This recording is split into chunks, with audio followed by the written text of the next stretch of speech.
मंगलमय मंगलकरण वीतराग विज्ञान नमो ताहि जाति भई अरहंताहि महा।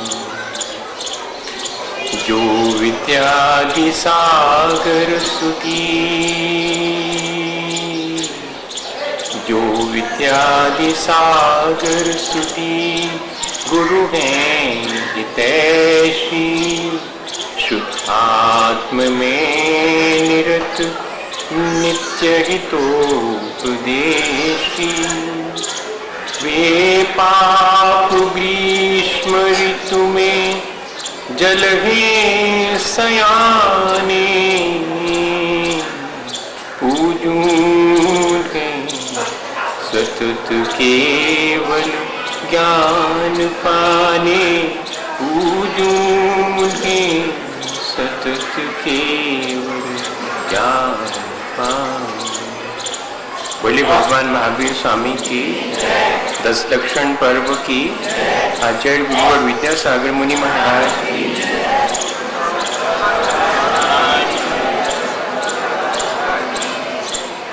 हमारे जीवन में हम देखते हैं कि जैसे निर्मल आकाश में अगर बादल घिर जाएं तो आकाश की निर्मलता ओझल हो जाती है, छिप जाती है। और बादल हट जाने पर आकाश ज्यों का त्यों जैसा स्वाभाविक रूप से निर्मल है वैसा ही निर्मल दिखाई देने लगता है। ऐसे ही हमारे जीवन में जो हमारे मन के ऊपर, हमारी चेतना के ऊपर लोभ की परत जम जाती है, इच्छाओं और कामनाओं की मलिनता हमारी चेतना और मन को ढक लेती है, तब हमारी चेतना का जो विशुद्ध स्वाभाविक उज्जवल वीतराग स्वरूप है वह दिखाई नहीं पड़ता। सुचेर भावो शौचम। आत्म संतोष या आत्मा की निर्मलता या पवित्रता को ही शौच धर्म कहते हैं। आचार्य भगवंतों ने लोभ की निवृत्ति को भी शौच कहा। जितना जितना लोभ और लालच, जितनी आकांक्षाएं, जितनी आसक्तियां हमारे मन को नहीं घेरती हैं, उतना हमारा मन निर्मल और उज्जवल बना रह सकता है। लेकिन क्या करें, असंतोष का संस्कार है जो हमारे भीतर इच्छाओं को और कामनाओं को उत्पन्न करता है और हमारा मन, हमारी चेतना मलिन हो जाती है। चाहे वो पारिवारिक असंतोष हो, चाहे सामाजिक हो, व्यक्तिगत असंतोष हो, लेकिन वह असंतोष हमारे भीतर कामनाओं को उत्पन्न करता है। असंतोष और कामनाएं हमारे मन को शौच धर्म प्राप्त नहीं होने देते, हमारे मन को मलिन कर देते।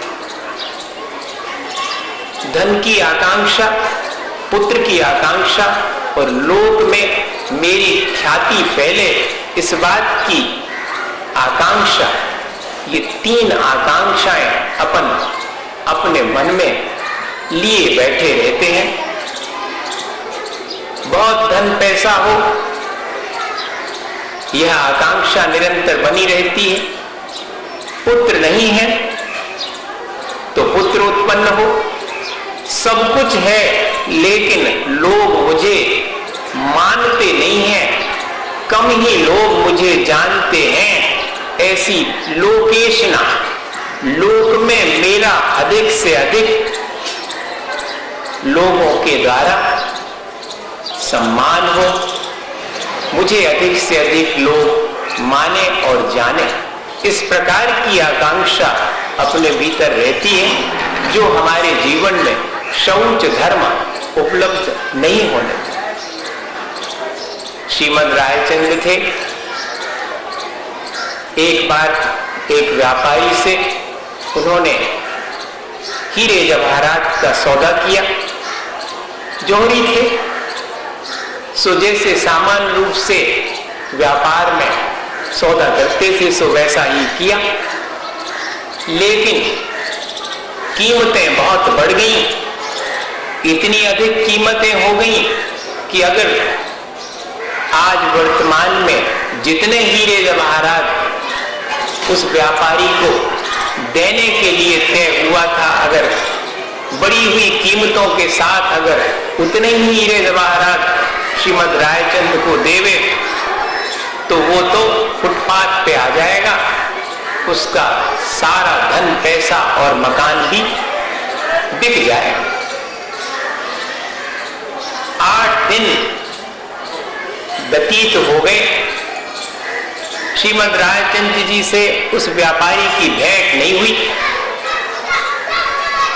रायचंद्र जी को मालूम पड़ा कि बाजार के भाव बहुत अधिक बढ़ गए हैं और हिसाब लगाया कि अगर बढ़ी हुई कीमत पर जो हीरे जवाहरात देने का सौदा हुआ था अगर वो किया जाए तो व्यापारी तो बहुत मुश्किल में पड़ेगा, उसे अपार संक्लेश हो रहा होगा।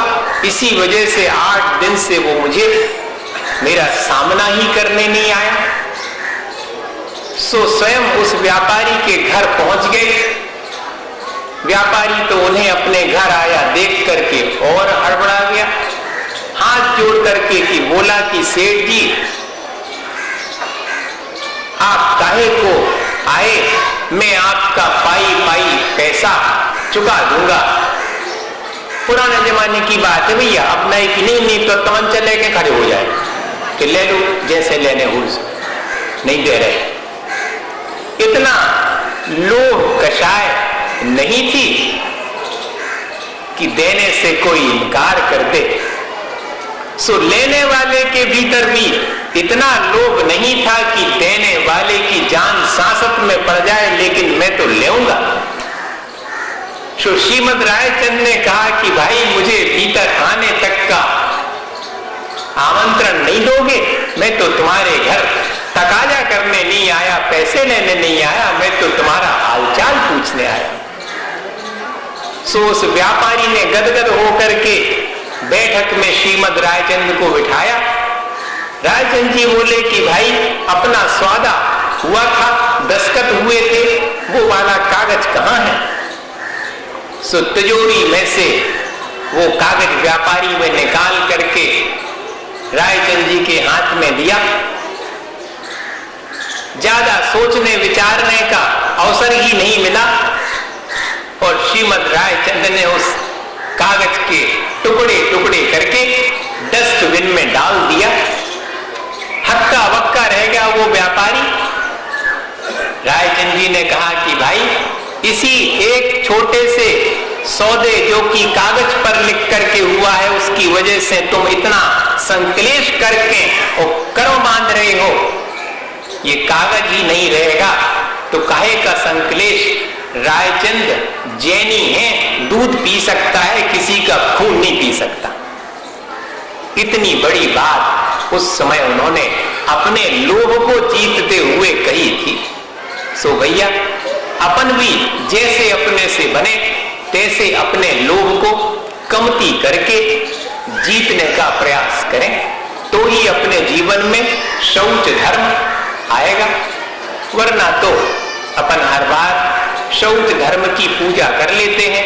आज के दिन कई लोगों ने सत्य धर्म की करी होगी पूजा, शौच बाद में आएगा, लेकिन चारों कषायों के हिसाब से देखा जाए तो क्रोध मान माया लोभ के अभाव में 4 धर्म आते हैं, तभी फिर सच्चाई समझ में आती। सो 5वें दिन सत्य धर्म माना गया। लेकिन पूजाकार ने पूजा में पहले शौच की पूजा लिखती, बाद में सत्य की। सो कंफ्यूज नहीं होना भैया। आज तो हम शौच धर्म का पालन नहीं करेंगे, हम तो सत्य का पालन करेंगे। नहीं ऐसा आग्रह नहीं। अपन को तो हर दिन 10 धर्म का पालन करना है, एक दिन के लिए एक धर्म का पालन थोड़ी करना। ऐसा विचार करके अपने लोभ को जीतने का अपन प्रयत्न करें। जब शौच धर्म अपने जीवन में आता है तब जीवन चमकीला हो जाता है, परिणाम अत्यंत भीग जाते हैं, मन की कलुषताएं धुल जाती हैं, व्यक्तित्व अत्यंत सार गर्भित मालूम पड़ने लगता है। शौच धर्म से कैसे जीवन में चमक आती है, कैसे जीवन उज्जवल हो जाता, चमकीला दिखाई देने पड़ता। निराला बहुत बड़े साहित्यकार थे, सो एक किताब की रॉयल्टी प्रकाशक के द्वारा उनको मिली, बहुत पुराने जमाने में 300 रुपए। सो 300 रुपए लेकर के अपने घर जा रहे थे। बड़े दयालु और दानी थे। लोभ कषाय ने अभी ज्यादा नहीं घेरा था। सो एक अम्मा रास्ते में भीख मांगते दिखी और उसने निराला के सामने ही हाथ फैला करके कहा कि बेटा कुछ मुझे भी दो। इतना सुनते ही निराला के मन में बड़ा विकल्प हुआ। सो 300 रुपए पॉकेट से निकाल करके अम्मा के हाथ में रख दी और कहा कि मुझे बेटा कहती हो तो कम से कम अब इन 300 रुपए से अपना जीवन चलाओ, भीख मत मांगना, मैं तुम्हारा बेटा हो गया। अपने लोभ को जीत करके दूसरे को निर्लोभ होने के लिए उपदेश दे दिया। और बूढ़ी अम्मा ने भी निराला के सामने सौगंध खाई कि आज से भूखे भले ही मरना पड़े लेकिन भीख नहीं मांगूंगी। अपने लोभ को इस तरह से परस्पर जीतने के लिए अपन प्रयत्न कर सकते हैं और अपने जीवन को चमकीला बना सकते हैं। संत एकनाथ के बारे में तो प्रसिद्ध है कि वो नदी में स्नान करके निकल रहे थे, सो किसी ने थूक दिया और ऐसा 100 दफे किया, लेकिन हर बार उन्होंने स्नान करके फिर नदी से निकले। 100 दफे हो गया, सो वो व्यक्ति भी, उसको भी शर्म आई, सो संत से नमस्कार किया कि हमने बेकार में 100 दफे हो गया, थूका आपके ऊपर, आपने कुछ नहीं कहा। बोले इसमें क्या कहना, मैं तो तुम्हें हर बार धन्यवाद देता था कि चलो तुम्हारे निमित्त से मुझे 100 बार स्नान तो करने के लिए मिला। मेरी निर्मलता, मेरी स्वच्छता के लिए तुम निमित्त बने हो। बाहरी स्वच्छता ही नहीं, अंतरंग की निर्मलता तो देखो। भीतर कहीं भी कलुषता उस व्यक्ति के प्रति नहीं आने दी, तब अपना जीवन उज्जवल बनता है, चमकीला बनता है। इतना ही नहीं, परिणाम भी भीग जाते हैं जब अपना जीवन चमकदार बनता है, या कि जब परिणाम भीगते हैं तब ही मन की कलुषताएं धुल करके हट जाती हैं। मुझे 1984 में एक 9वीं पढ़ने वाले बच्चे ने संस्मरण सुनाया था कि महाराज जी, मेरी स्थिति कमजोर है आर्थिक रूप से, सो मैं अपनी पढ़ाई के साथ साथ अपने मोहल्ले में ही दूध बेचता हूं। मेरे बड़े भाई भी बेचते।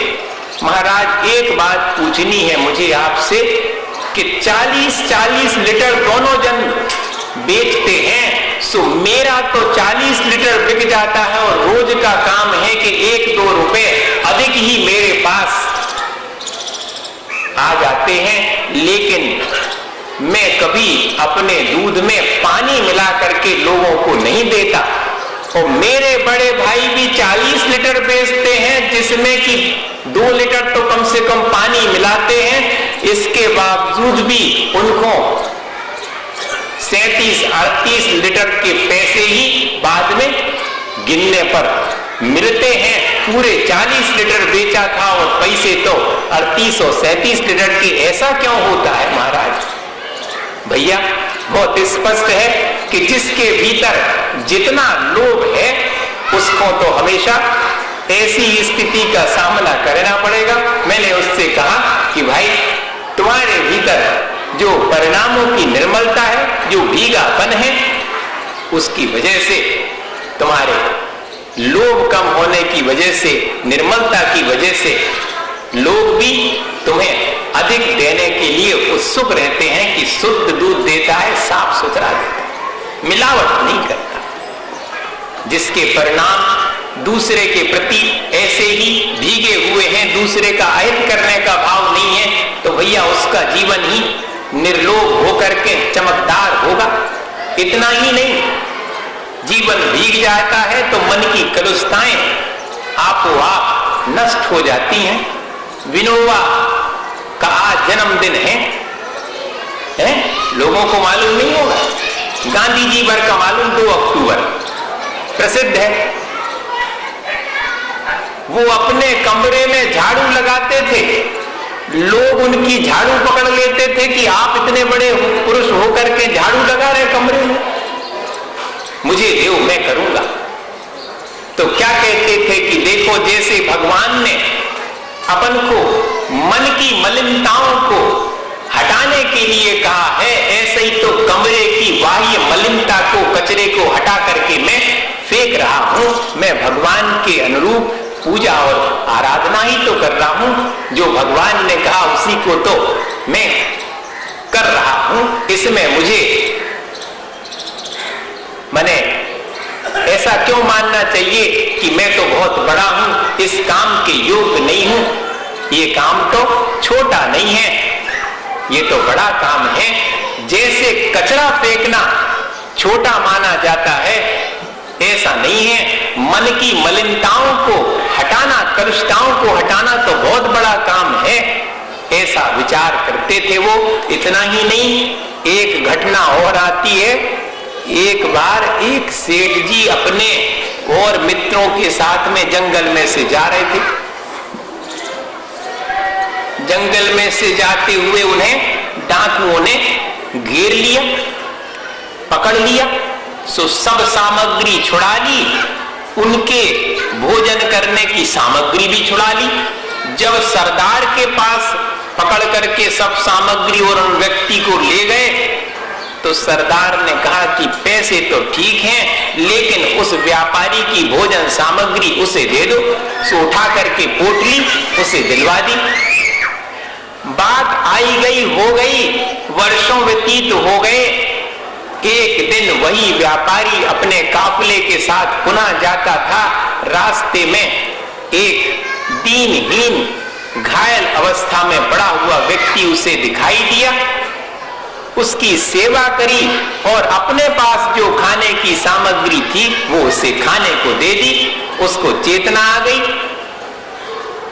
उस व्यक्ति ने व्यापारी को देखते ही पहचान लिया और व्यापारी से कहा कि भाई, मैं तो वही डाकू हूं जिससे कि तुमने पकड़ा था, जिसे कि मैंने पकड़ा था और सारा धन ले लिया था। तुम वही व्यापारी हो।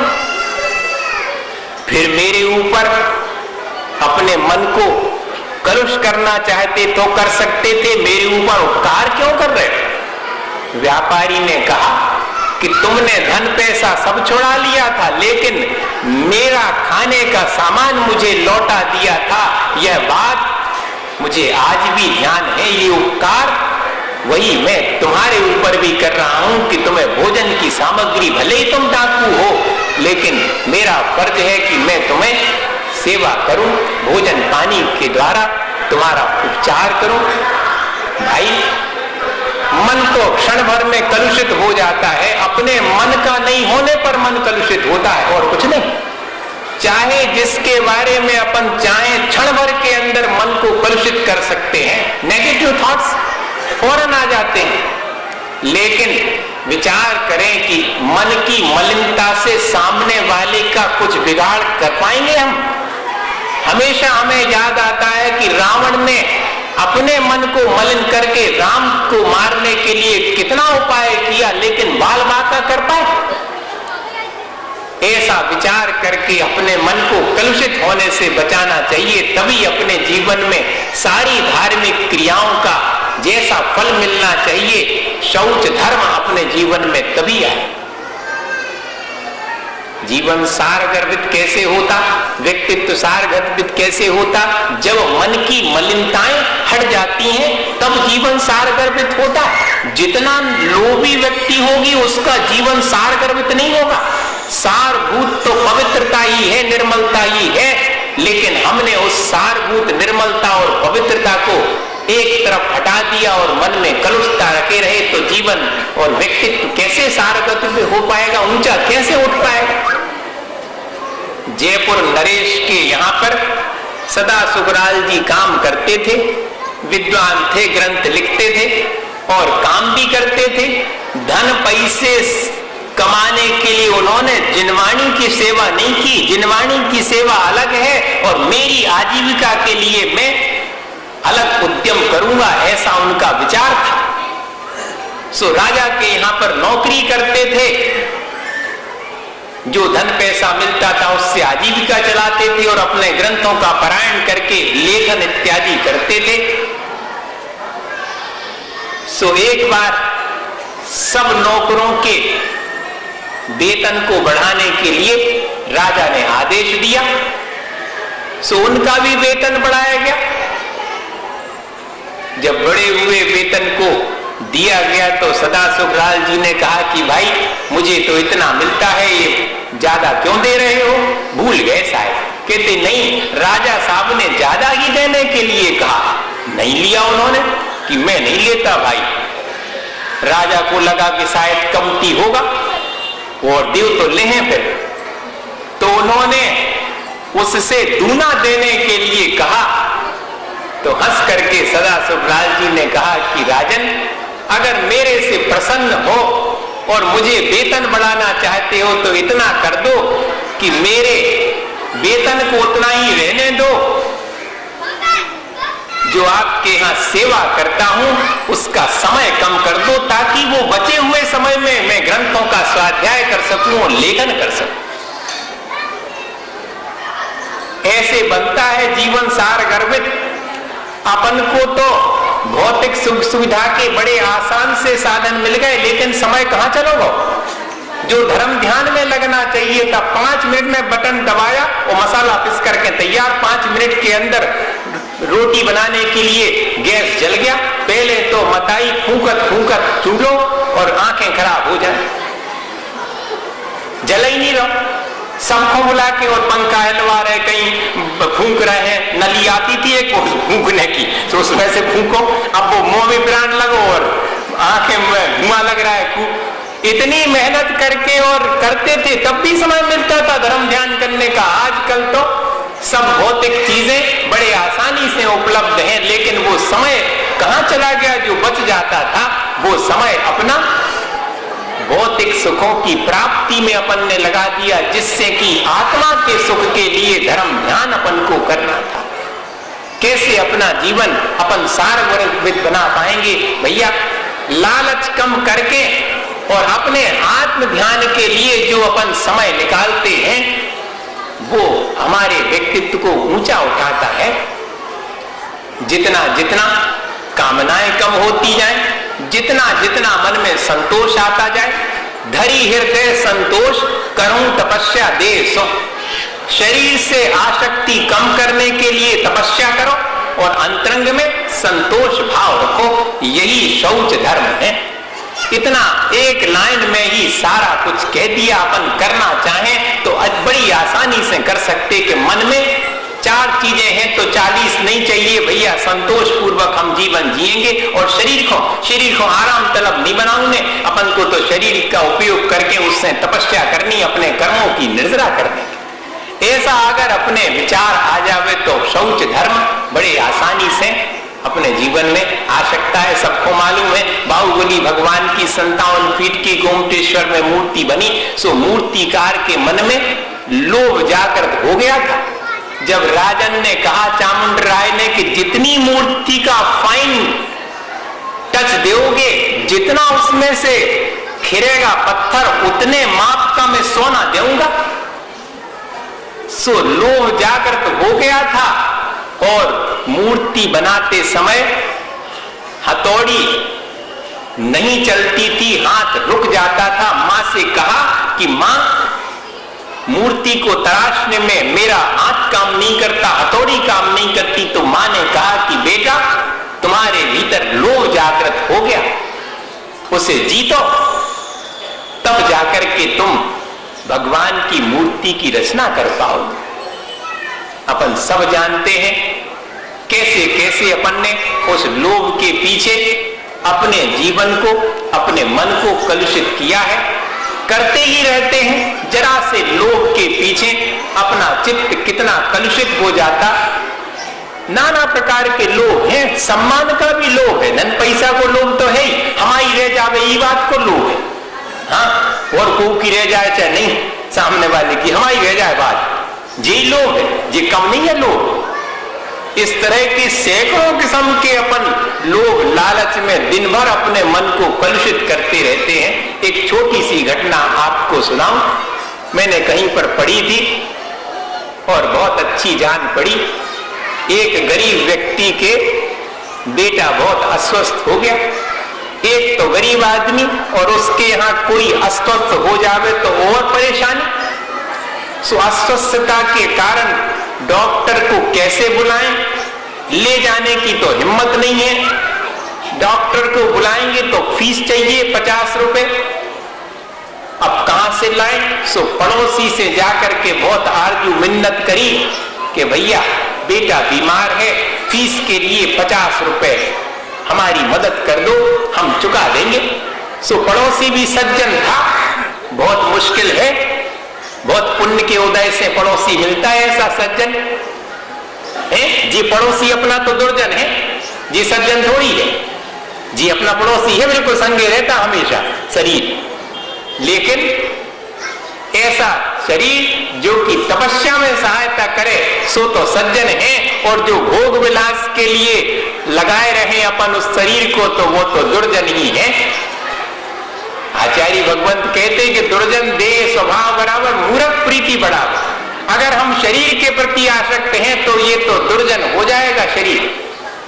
सो पड़ोसी व्यक्ति ने 50 रुपए उस व्यक्ति को दे दिए, भागा भागा डॉक्टर के पास गया और फीस सामने रख दी के मना नहीं कर दे। में हमें गरीब सो देख करके काय पर मना कर दे। कपड़ा पहले देखा कि अच्छी हुई पहने कि नहीं पहने, अच्छे शाही कपड़ा पहने तो फिर सुने बात, वो नहीं तो गरीब शरीफ की कौन सुनता, फटे चेते कपड़ा है को सुन। सो उसने जाके 50 रुपए रख दिए, निवेदन किया कि हमारा बेटा बीमार है, आप चलो हमारे घर। डॉक्टर साहब ने, उनके यहाँ और पेशेंट बैठे थे, सो कहा कि चलो तुम धीरे धीरे हम मोटर गाड़ी में बैठ करके इन पेशेंट्स को निपटा कर जल्दी आते हैं। सो 5-10 मिनट में डॉक्टर साहब जब फ्री हुए, सो उनका ड्राइवर नहीं था तो रिक्शे वाले से कहा कि भैया जल्दी ले चलो उस व्यक्ति के घर। सो रिक्शे से तो जानते ही हो कि देर और लगेगी 10 मिनट। सो उतनी देर में जब तक डॉक्टर पहुंचे तब तक तो काम हो ही चुका था, बेटा तो समाप्त हो गया। गरीब आदमी ने कहा कि डॉक्टर साहब आप अपने फीस के पैसे तो ले लो, आप इतनी दूर तक भागते आए अपना काम छोड़ करके। डॉक्टर साहब ने कहा कि इतना लोभी नहीं हूं मैं तुम्हारा कुछ भी उपकार नहीं कर पाया, तुम्हारे बेटे का इलाज भी नहीं कर पाया, किस बात के पैसे। सो डॉक्टर ने पैसे लेने से इनकार कर दिया। अब तो पहले धरवा लेते कि पता नहीं के बाद में देहो कि न देहो। कैसा लोभ अपने भीतर जागृत हो गया धन संपत्ति का कि सारे संबंधों की जो पवित्रता थी वो नष्ट हो गई। 50 रुपए नहीं लिए, सो उसने जाकर के कि 50 रुपए का अपन क्या करेंगे, पड़ोसी के चुकाने हैं सो वहीं चुका दो। सो 50 रुपए पड़ोसी के चुकाने गए। सो पड़ोसी ने सारी घटना सुन ली, डॉक्टर साहब ने नहीं लिया है पैसा और बेटा भी नहीं बचा। सो पड़ोसी ने भी कहा कि मुझे 50 रुपए अब तुम वापस नहीं लौटाना कभी भी, ये तो तुम रख लो, तुम्हारे काम आएंगे। सो उसने भी लोगों को जीत करके 50 रुपए छोड़ दिए। अब देखना मजे की बात, कि डॉक्टर साहब जिस रिक्शा में आए थे सो रिक्शा वाले ने भी सुन लिया।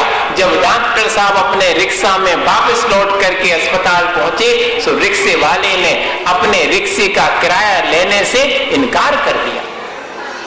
डॉक्टर साहब ने कहा कि मैं तो पैसे वाला हूं, मैं तो 50 रुपए छोड़ूं तो छोड़ सकता हूं, इतनी मेरे अंदर हिम्मत है भाई, तुम तो रोज कमाते हो, तुम ऐसे कहां तक उपकार करोगे। तो रिक्शे वाले ने कहा कि डॉक्टर साहब आप मानवीयता दिखा सकते हैं तो मैं भी मानवीयता में पीछे नहीं हूं, मेरे अंदर भी जिंदा है मानवीयता। आपने पैसे नहीं लिए, मैं काहे को आपसे किराए का पैसा लूं। ऐसा करके उस गरीब रिक्शे वाले ने भी अपने लोभ को जीत लिया। अपन तो अपार धन संपत्ति होते हुए भी और की आकांक्षा से अपने मन को मलिन करते रहते। नहीं भैया, जितनों हैं उतने में संतोष रख करके और की आकांक्षा छोड़ो, है अपनी आकांक्षाओं को जीतो और असंतोष भाव को जीतो, जिससे कि हमारे जीवन में शौच धर्म आवे, निर्मलता आवे, पवित्रता आवे। इसी भावना के साथ कि हम सब अपने स्वभाव को निर्मल बनाएंगे। आचार्य गुरुवर विद्यासागर हे गुरुवर शाश्वत सुख दर्शक यह लग्न स्वरूप तुम्हारा